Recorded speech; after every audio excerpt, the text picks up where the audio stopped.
So DDS Match, one of the first things that's most important to us is that we figure out what you want, doctor. We want to go through a process, the trusted transition process, to make sure all your needs are met. And I often talk that my role is running the whole team. I am the quarterback, and there are so many aspects to a dental transition. Let me just back up and go over a few of them. One is the legal aspect. The other is CPA. And then the most important part is dental. And that's what we really kind of quarterback is first we start with the dental side, and let's make that attorney and let's make that CPA fit to what you want dentally. That's not a word, but let's make it fit on the dental side so that as you move forward, it's what your wishes are. You know, the other couple aspects too are banking and certified financial planning. So we kind of run, we get information from our valuation team that goes out to your accountant, that goes out to your certified financial planner. We bring it back. We make sure as the train starts headed down the tracks that it's what you want. So we say at DDS Match, we'd like to talk to you 3 to 5 years ahead of time. But currently I'm working with dentists. One is 6 years out, and the other one is 9 years out. It's actually never too soon to contact your DDS Match representative to start the planning process. But some of the things that are important is one, that conversation we want to have with you. What do you want? What do you want your retirement to look like? What sort of dentist do you want taking over after you? Or are there other options that you want to explore? And the biggest step a dentist should take care as part of the transition process is to reach out to the DDS Match representative to have that conversation. There are lots of things they can do with their dental office. We also talk about, keep things up, keep it strong as you're moving forward. You can do a little refreshing, zip up your office a little bit. But for the most part, we want you to make it your transition. We don't want you to do things you don't want to do. We want to follow with what you want to do. So this is my 25th year in dentistry. And so there's lots of trends going on. There always are. One of the challenges that dentists are facing today is staffing shortages. I remember a time where a hygienist used to have to work at a front desk at the front desk rate to get a chance to become a hygienist in that office. So, right now one of the biggest things is staffing issues, but that's not something that blocks transitions at all. Some of the other things that can slow things down are interest rate hikes. We did see some hikes last year, and we've already started to see interest rates come down.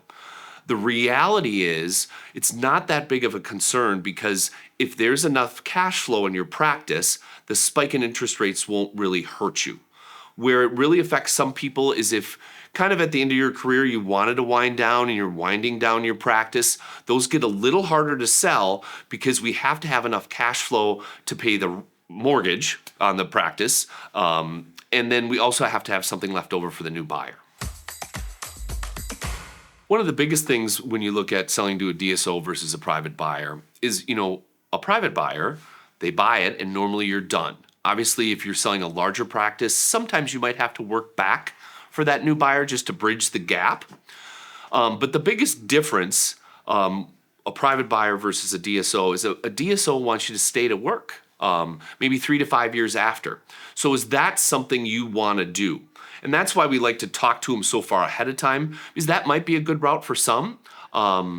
And then with the private buyer, you're completely done. And some dentists struggle with that. They kind of would like to ride out and maybe work a little bit or work summers or maybe work a maternity leave or things like that. So those are the questions, and that really starts with that initial conversation that we want to have. What do you want, doctor? Yeah, that's a great question. So this is very emotional. A doctor retiring after 40 years, 30 years, 20 years, whatever it is, they are incredibly emotionally invested in that practice. I often tell dentists that this is bigger than any other event in their life outside of their family. Bigger than dental school, bigger than college, bigger than even buying your practice, because you are completing a 30, 40-year run of taking care of multi-generations as they've come through that dental office. So one of the things I do is I always want to make sure my sellers never have to say no to the buyer. And this comes up a lot. In fact, there's one I'm dealing with right now where the buyer, 3 months prior to closing, and obviously we were working on the paperwork, but nothing has been signed, but the buyer wanted to come in and shadow the practice. Well, how are we going to explain that to the staff and patients that there's kind of a random dentist there today? So we had to kind of work with that buyer that we had to wait until we get the paperwork signed. Now, in this case, we're going to get it signed about a month in advance. So we're going to allow that buyer to meet the staff ahead of time and do some things. Both parties agreed that this was important in this particular transition.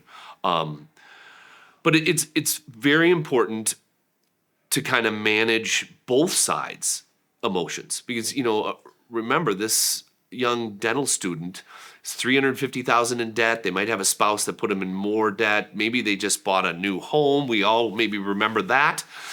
And then we're asking them to go into $1 million worth of debt to have a job.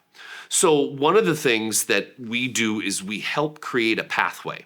We're unique because we only represent sellers, but we do want to help give that pathway to a buyer to be successful. Because every dentist I've ever met with or worked with selling their practice wants their practice to be successful after.